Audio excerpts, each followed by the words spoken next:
रामायण से जुड़े इतिहास के बारे में जानने की जिज्ञासा हर किसी को होती है। तो दोस्तों, इस बात को तो सभी जानते हैं कि भगवान राम और रावण के बीच युद्ध हुआ था। तब राम जी के हाथों रावण का वध हुआ था। वैसे तो हिंदू धर्म में आस्था रखने वाले सभी लोग ऐसा मानते हैं कि रामायण और भगवान राम से जुड़े कई चिन्ह और सबूत आज भी श्रीलंका में मौजूद हैं, जो बीते हुए रामायण काल के इतिहास की गवाही देते रहते हैं। प्राचीन मान्यता है कि नवरात्र के 10वें दिन ही भगवान राम ने रावण का वध किया था, लेकिन रावण के शव का क्या हुआ था यह अब रहस्य बन गया है। वाल्मीकि रामायण में तो कहा गया है कि रावण की मौत के बाद विभीषण लंका का राजा बना और फिर राजा बनने के बाद अपने सभी परिजनों का अंतिम संस्कार आदि भी करवाया था। पर क्या आप जानते हैं कि विभीषण को रावण का शव सौंपे जाने के बाद रावण का अंतिम संस्कार हुआ था या नहीं? आखिर रावण के शव का क्या हुआ? अब जो रिसर्च आई है वह होश उड़ा देने वाली है। आइए दोस्तों, इस वीडियो में हम रिसर्च के जरिए देखेंगे कि आखिर रावण का शव कहाँ रखा हुआ है, और जिसे जानकर आप हक्के बक्के हो जाएंगे।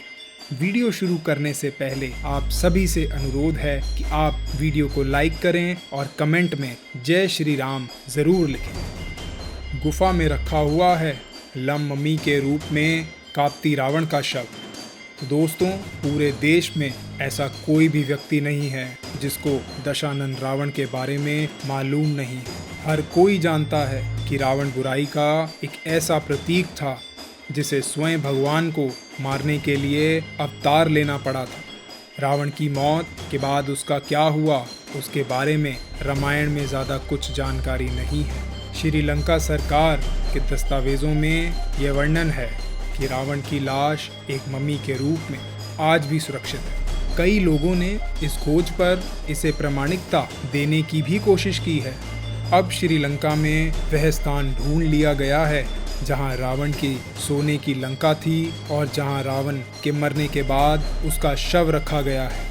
हैरानी की बात तो यह है कि रावण से जुड़े ऐसे 50 स्थान भी ढूंढ लिए गए हैं जिनका बहुत ही ऐतिहासिक महत्व है।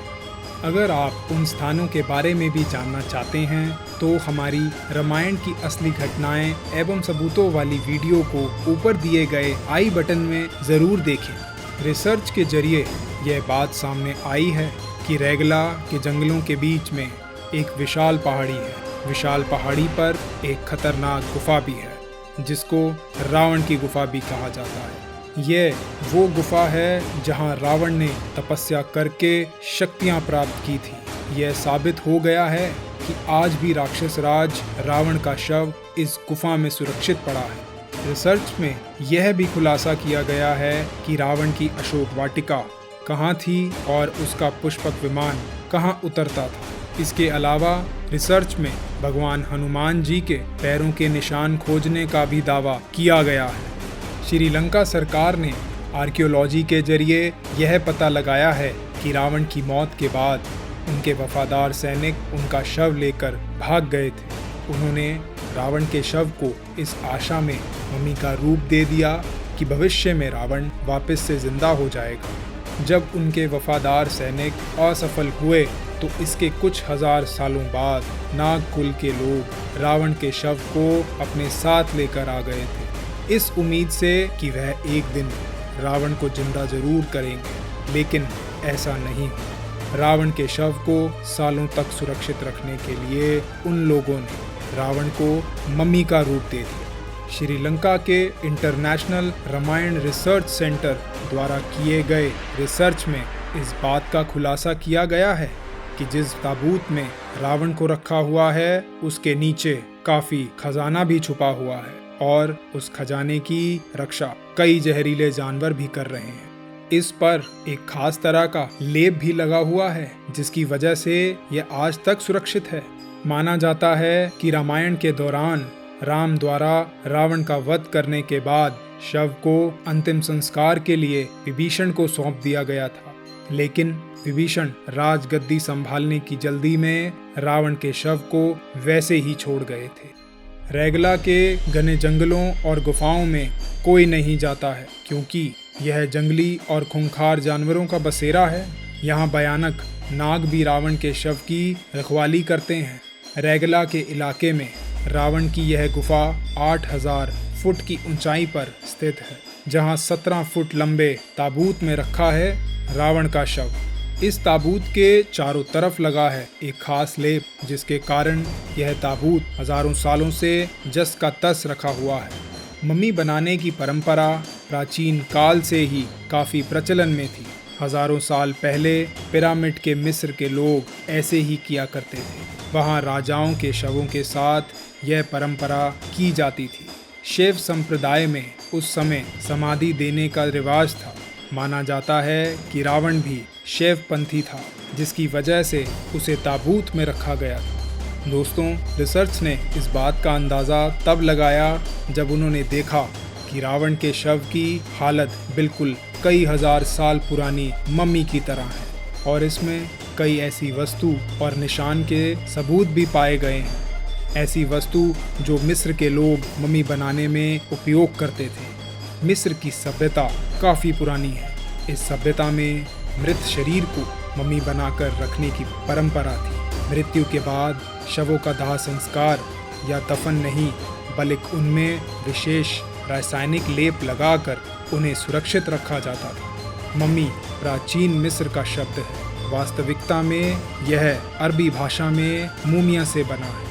अरबी भाषा में मूमिया का अर्थ होता है मोम या तारकोल के लेप से सुरक्षित रखी गई कोई चीज़। मम्मी बनाने में लगभग 70 दिन का समय लगता था और इसके बनाने के लिए धर्मगुरु और पुरोहितों के साथ साथ विशेषज्ञ भी होते थे। मम्मी बनाने के लिए सबसे पहले मृत शरीर की पूरी नमी को समाप्त किया जाता था।